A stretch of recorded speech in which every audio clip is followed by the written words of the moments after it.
Sure, they may have plenty of blue blood in Boston, but from what I just saw, they've got plenty of the other kind, too.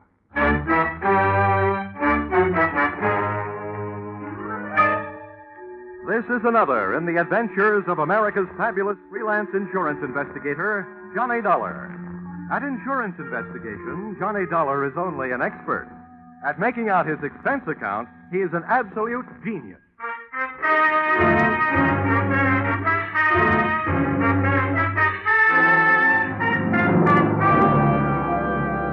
Expense account submitted by Special Investigator Johnny Dollar. To Home Office, Tri-State Life and Casualty Insurance Company, Hartford, Connecticut. The following is an accounting of my expenditures during my search for your missing policyholder, Miss Michelle Marsh. Or, she came in like a lion and went out on the lamb. Or, she should have been banned in Boston. Expense account, item 1, $2.85. Railroad transportation, Hartford to Boston. Expense account, item 2, $1.80. Cab fare to the corner of Longwood and Huntington Avenues, a half block from the apartment house that was Miss Marsh's last known address. Boston may be called the cradle of liberty, but somebody else got rocked to sleep that morning on Longwood. The shots came from 2 carbines and 2 men in one light tan club coupe parked across the street. I waited long enough to memorize the license number as the pot rotted out of there, and then I headed for the victim. My heart was pounding, but not from exercise. He'd been sprayed coming out of a doorway that, in another 20 seconds, I would have been going in. But the coincidence didn't stop there. Oh, Take it easy now, will you? We'll get you some help. You know who did it? March. What? I didn't get you. Tell him. Ask. Michelle March. Michelle March? Well, that's who I'm looking for. What's she got to do with it? Can you hear me? What's Michelle March got to do with it? Come on now, try.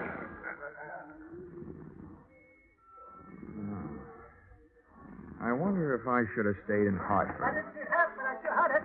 Like a shooting gallery. I was inside the shop, and, brother, that's where I stayed. Hey, mister, how is he? Can you tell? Yeah. Let's just say you don't need to stand back to give him air. He can't use it.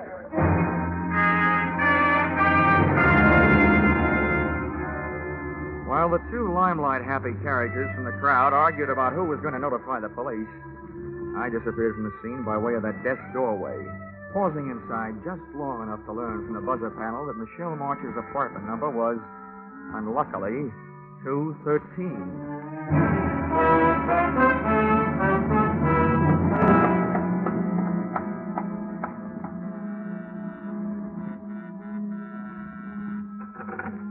I didn't bother to look for the apartment house manager. I didn't even bother to pick the lock. I put my shoulder to work on the door.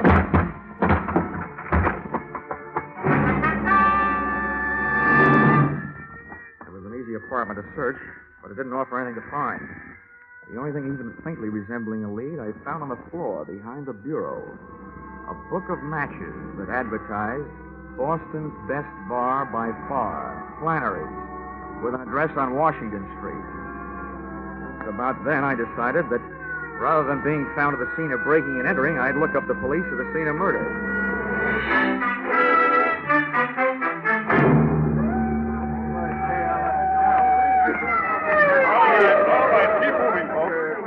Here, Sergeant. You'll have to get to the There he comes on. There's the guy that's bending over. Oh, who are you there? What do you got to say about this? Well, not much, Lieutenant. He was shot from across the street by 2 men in a tan club coupe. Probably stolen. License number, Massachusetts 3R165. Weapons were carbines, .30 caliber Army issue. You sure of all that? Yeah. Here. This will tell you why I make it a habit to be sure of things. Oh. Dollar. Insurance investigator. Uh-huh. Hartford. Well, in a way, that makes 2 of you. Huh? I'm Lieutenant Val Dollar. Sergeant Major. The dead man was a local detective. Private license, good business. And a bad reputation. Name of? Something I can't pass out right now. Well, look, here's why I'm interested, Lieutenant. If friend detective was on a case, he could have been hired to find the same party I was hired to find. And since he was blasted at said party's last known address, it could be that somebody doesn't want said party found, which paints an interesting but gloomy picture of my future. Who is this said party? A girl, Michelle Marsh, reported to missing persons in New York yesterday by a worried sister, who was also the beneficiary of a $25,000 insurance policy owned by Miss Marsh. The insurers, Tri-State Life, got the report from missing persons and hired me to find her. You think she's dead? I'll tell you when I find her. Yeah. Now, what makes you think the deceased might have been looking for her, too? Because he mentioned her name just before he went bye-bye. Where are you staying, Dolly? Just in case we need you. Cartwright Hotel. Now, look, Lieutenant. You've got a murder and I've got a missing person. You can loaf if you want to, but I'm eager. I want to talk to the apartment house manager. Any objections? No. Go right ahead, Dolly. Good luck to you.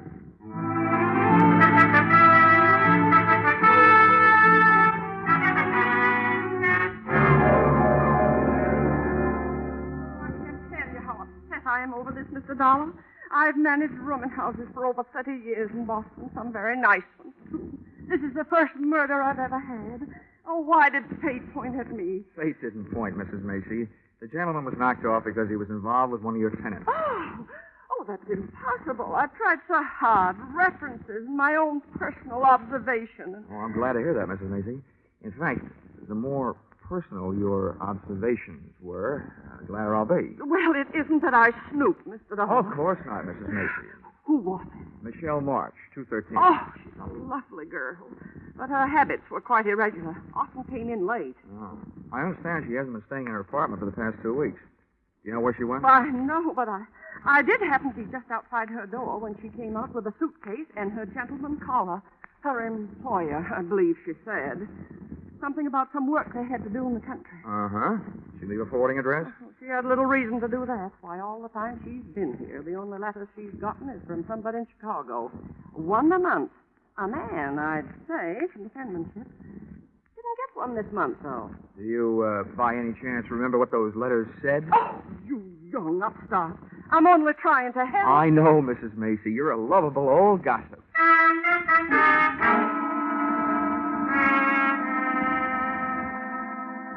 After Mrs. Macy chased me out of her apartment, I questioned some of Michelle's second-floor neighbors.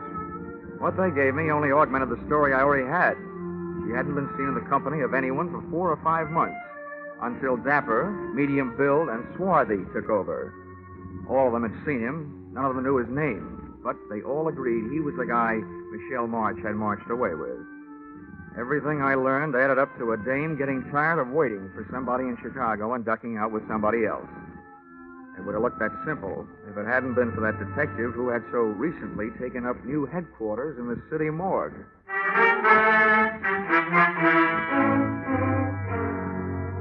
Expense accounts, item 3, $4.75, drinks and dinner.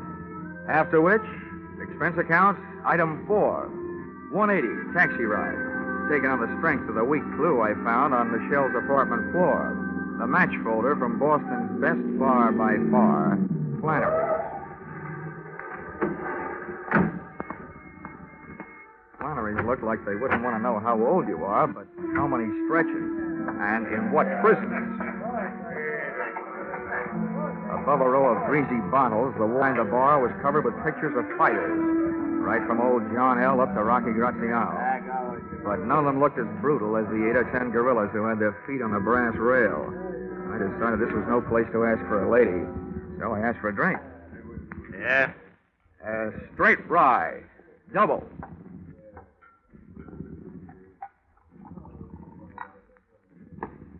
You've never been in before.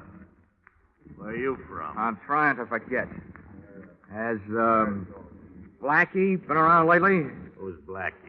Well, maybe that's not his full name. It's the one I knew him by. He wore a lot of sharp suits, about medium build, dark, swarthy. That could be anybody.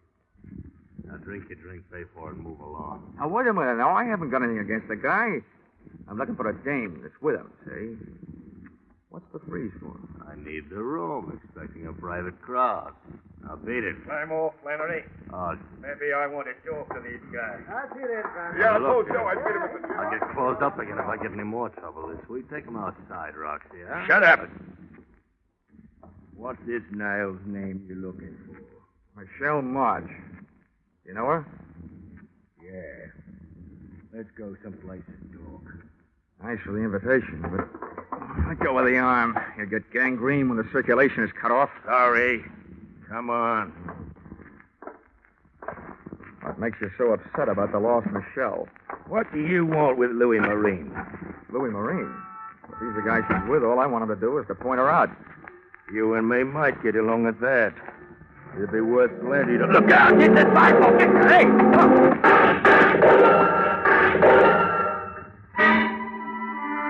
The car they were in was different, but those carbines sounded the same.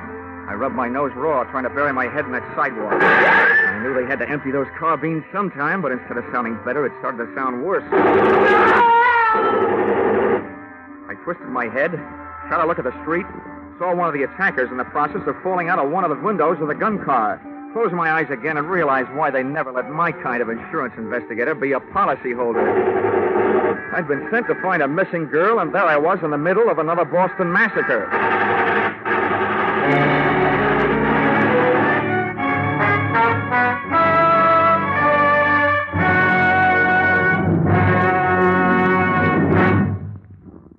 You are listening to Yours Truly, Johnny Dollar, starring Charles Russell.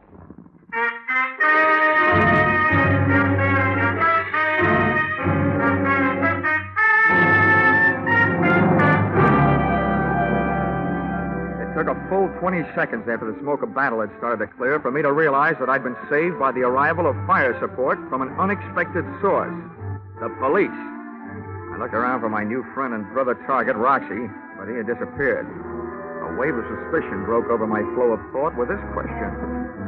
How did it happen that all those cops with all those guns just happened to be in all those hiding places waiting for those gunmen to drive up and open up?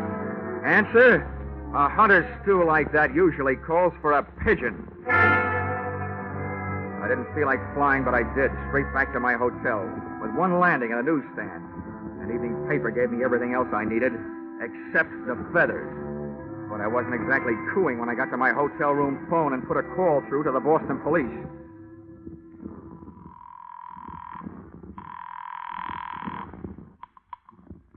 South Precinct, Sergeant Miller. Give me Lieutenant Bill in homicide. One moment. Homicide, Lieutenant Bill. This is Dollar, Lieutenant. Oh, Dollar, sure. I'm glad to hear from you. I'll have your badge for this. What did you say? The evening paper. Quote, Boston private detective, whose name has been withheld by police, was slain today, presumably to stop his search for a missing girl. It was learned by this paper from reliable sources. Oh, now, Dollar. That another investigator still alive has joined the hunt for the girl. Well, Johnny Dollar, well-known Hartford insurance sleuth, checked into room 705 at the Cartwright Hotel today. Well, you want more? Why, I can't understand it. I told the boys not to say a word. I think the boys didn't. Oh, now, see here. A man would have to stoop pretty low to use methods like that. You probably touch your toes every morning for practice. Well, I hope you got the results for your stakeout in front of Flannery's. You got 2 hot carbines and a hot car. The evidence that could have talked, those gunmen, are so full of police lead that your only chance of learning anything now is to find somebody strong enough to pick them up and write with them. Now, wait a minute, Dollar. You know who hired them? Well, I'll find out. When you get confused, check with me. I think I know. Now, do I get the name of that private detective? The deceased? Well, I don't see any harm. Bernard Knight. Hired by? Well, all right, Dollar. If you'll cooperate, I will. According to his files, he was hired by Roxy Morris to find the girl. Now, who hired the gunmen? I think, but don't know that they were hired by a gent named Louis Marine to stop Roxy Morris from finding Michelle Marsh. Why? We'll have more about that later. But if you'll put a search on that pair of names, I'll look for a good night's sleep.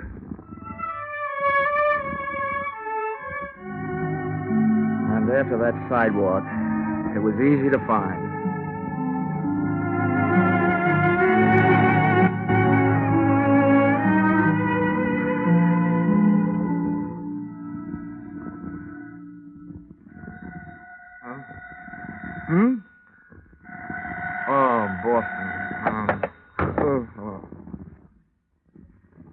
morning. Hello, is this Mr. Dollar? Wait a minute till I pick you up off the floor. Who is this? Is this Mr. Dollar? Yeah, it is. Well, this is Michelle March. Huh? Well, good morning, Michelle. I've been looking for you. That's why I called. I read that you were hired by my insurance company. Yeah, that's right. They don't like disappearing policyholders. Well, let me tell you this. If they want to save the money, they'll have to pay for me. Stop looking for me. What are you afraid of? That Roxy Morris will follow me? What do you know about Roxy? They'd like to find you and Louis Marine. What did he tell you? Oh, what counts is that I filled in what he didn't tell me. Namely, that he was in Chicago for a year, and you were supposed to be waiting for him in this fatal apartment on Longwood Avenue. But instead, Louis Marine landed, took the situation well in hand, and captured you for himself. You're just trying this on for size, aren't you? If it fits, keep it on approval. The point is, there are too many people looking for you to stay lost. Where can I meet you? How do I know I can trust you? I can't trust anybody. Look, I'm still working for insurance company, so my greatest interest is keeping you alive, not selling you out. What about the police? My promises aren't equipped with lifetime guarantees, but I'll do what I can. If you tell all, and if the story is big enough, they should be willing to make a deal. It's big, all right. They'll clear something out of their books that's been there for a year. Where do I meet you?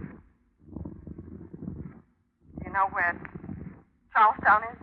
I know it's part of Boston. Take the subway and get off at City Square. An hour from now. I'll be in a bar. The Gangplank. On Chelsea Street. Near the Navy Yard. Okay, sweetie. I'll be there. Up until now, whoever's been doing the shooting has used everything but battleships. Even though Michelle's story sounded like trap bait, cheesy indeed, I had to take a chance. I dove into a cab and had the cab dive into the top of Hanover Street and down to Boston's North End. Playing quiz games with strangers in that section is called Take It or Lump It. But a few well-placed 20s led me to a neighborhood undertaker who had the officially unproved reputation of creating a large demand for his own services. We swapped donations. I gave him $50, and he gave me a large out of the corner of his mouthful. Listen to me good. About a year ago, the laws picked up a Roxy Morris on a suspicion. They had a good idea. He'd heisted the 75G payroll. But there were no witnesses. He didn't leave none. Roxy knew they'd watch him, so he hightailed it out of town. But he didn't detect the loot with him. The boys around here got it back on the grapevine. He was suffering from the shorts. So everybody figured he had the dough stashed away somewhere right around the heel. Is that all? Have you got anything else to tell me? Yeah. Goodbye. I didn't like the way that undertaker said goodbye. I legged it up to the subway station marked Union, went down in and caught a train for Charlestown. Once at City Square, a 3-block walk down Chelsea Street produced the Gangplank Bar, which in turn produced that nose-bruising smell which comes from slopping beer on sawdust. Out of place in the place sat Michelle Marsh. She was a good looker, with a bad look. And if I had been Roxy Morris, I would have elected her the last national bank. I flopped into a booth beside her. She turned her head my way, looked me straight in the kisser, blew a smoke ring at me, and popped 2 words through it. You Dollar? Yep, I'm Dollar. You March? I'm Michelle March. Well, so far so good. It's nice hearing you breathe. That means Tri-State Insurance can keep its nice $25,000. Only if you keep me this way, Mr. Dollar. And that might prove to be a difficult thing to do. Oh, maybe not so difficult. Why not? Well, you indicated yourself that your magnetic personality might suddenly attract a few steel jacket bullets. That means there'll have to be somebody to pull the trigger. So all I have to do is to sit around and see who tries to take a shot at the target. You. And we've got our man. It's not that easy. I'm in trouble 3 ways. And it's hard to see 3 ways at once. Look, I know all about Roxy Morris. He swiped $75,000 and gave it to you to mine. You don't know the half of it. 2 months after Roxy was gone, a guy named Louis Marine came to me with a story that Roxy had sent for $20,000. I gave it to him. Then he told me that Roxy had never sent for it. And that if I squawked, he'd convince Roxy that I'd fallen in love with him and just given him the money. He did that or he'd tip off the police. He had me going and coming. Nice fellow. He wouldn't leave me alone. He made me give him $15,000 more of Roxy's money. And 2 weeks ago, I got word through to Roxy in Chicago. He blew up. Turned on me. I've been running from him ever since. He wants his $75,000, all of it. And I haven't got it. Oh, seems like you've been taking chances all the way. Now, you know what I want you to do? No, what? Take one more.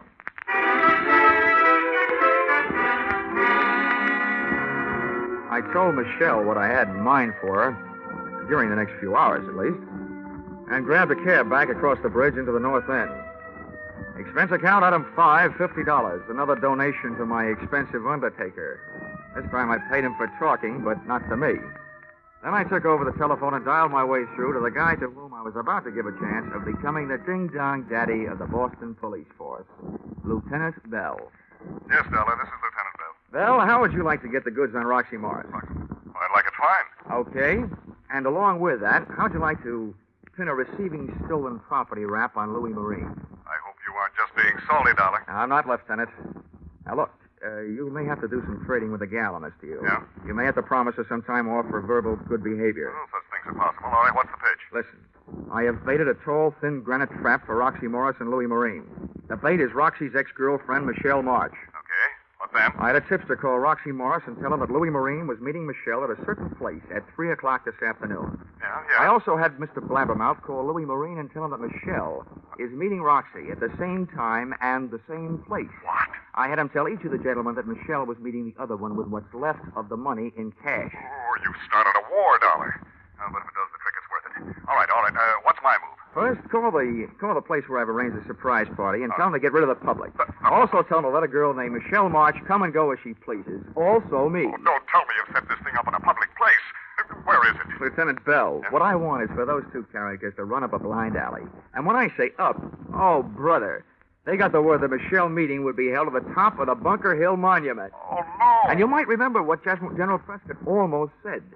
Don't fire till you see the red in their eyes.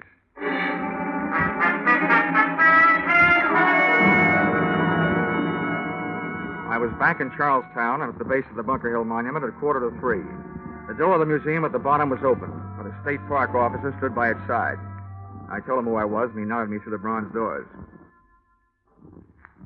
Officer, did Miss March get here? Yes, sir, young man. She went up the shaft. Oh, well, look, can I run the elevator myself? There isn't any elevator. Just steps 200 to 300 of them. Oh. Ow, this may be going to heaven the hard way, but here goes.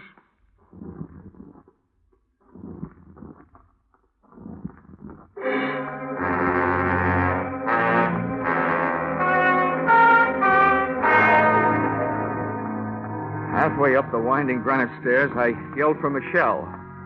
But she either didn't hear me or just didn't want to answer. I kept going and hoping. As I came closer to the top, I tried yelling again. Still no answer. Finally, I made it. Up into the observation landing at the top. Michelle was there. She still wouldn't talk, but she had written me a note. Beside her crumpled figure was a vial that hadn't been filled with perfume. The note was short and to the point. Dear Johnny Dollar, I still want to help, but I hadn't better be around here alive when everybody gets here. And it was signed Michelle. As I bent over to see what kind of bye-bye medicine she'd taken, I heard something that might mean a sudden dose of lead to the head for me. Either Morris or Marine had landed, and there I was stuck at the top with a bait that had suckered them into a trap, which suddenly turned out to be mine. Waiting up there in that tiny room for death to come get me would have killed me anyway, so I started down. Over the pounding of my heart and my own steps on the granite blocks, I heard the pitter-patter of anything but tiny feet come charging up a narrow staircase. Whoever was coming up and I both slowed down, but my heart didn't. And I crept around a curve and my eyes went into a head-on collision with a pair staring back. What are you doing here? I'm a tourist, Roxy. Maybe right, white guy. may be taking a trip. Who's up there? Up there? Oh, I don't know who they are. Just some girl with a guy. She keeps calling Louis. Okay. Let me by. Easy now. Don't try anything. Roxy Morris tagged me with the butt of a .32 going by. But lying there with my head against the cold granite inside wall of the monument brought me back. And conscious was a very dangerous condition for me to be in, because charging up the stairs came another pair of unfriendly feet that couldn't have belonged to anybody but Louis Marine. Who are you? What are you doing here? Well, up until somebody hit me on the head, I was tailing Roxy Morris and his girl. They're up there? Sure, Louis. Yeah, they're up there. Then let me by. Come on.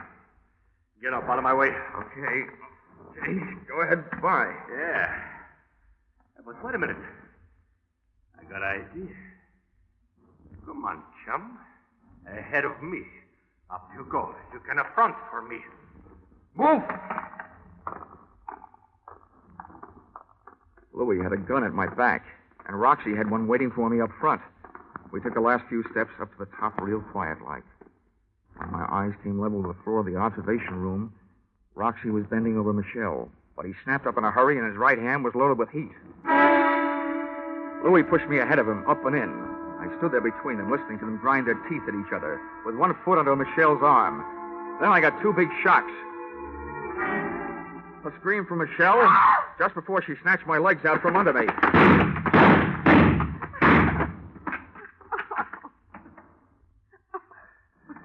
Hey, what are you doing alive? I don't know. I guess I didn't take enough. Well, whatever you're doing alive, I'll tell you one thing. Your two boyfriends sure took care of each other. Come on. Let me get you out of here. Oh. I didn't think I'd be able to carry me down all those stairs. Now I have to carry you.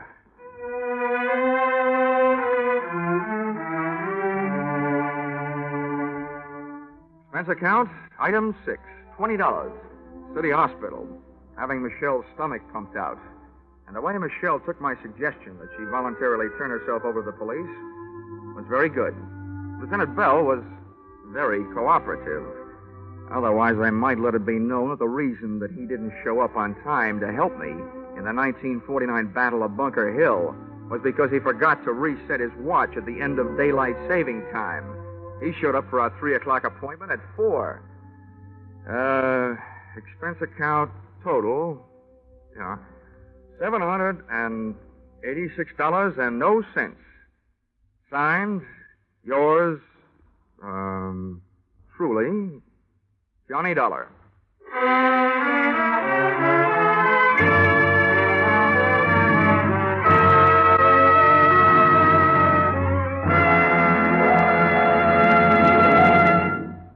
Yours truly, Johnny Dollar, is produced and directed by Gordon T. Hughes and stars Charles Russell with script by Paul Dudley and Gil Dowd. Featured in the cast were Bill Boucher, Myra Marsh, Dick Ryan, Larry Dobkin, Charles Seal, and Dorothy Lovett.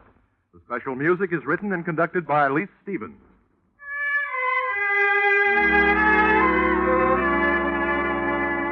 Be sure to be with us next Saturday, October 1st, when another unusual expense account is handed in by Yours truly, Johnny Dollar. That's right. Yours truly, Johnny Dollar, will be heard on Saturday evenings starting next Saturday. And look at who's going to be here at the same time on Sundays. The world's most famous blockhead, Charlie McCarthy, accompanied by a man who shadows him closely as Johnny shadows the suspect, Edgar Bergen. Yes, Charlie McCarthy and Edgar Bergen have joined the great parade of stars to CBS, along with Jack Benny, Amos and Andy, Horace Height, and Red Skelton, whose show starts next Saturday, or rather next Sunday also. Don't miss the first hilarious appearance of Charlie and Bergen on most of these same CBS stations at the same time next Sunday night and every Sunday thereafter. This is CBS, the Columbia Broadcasting System.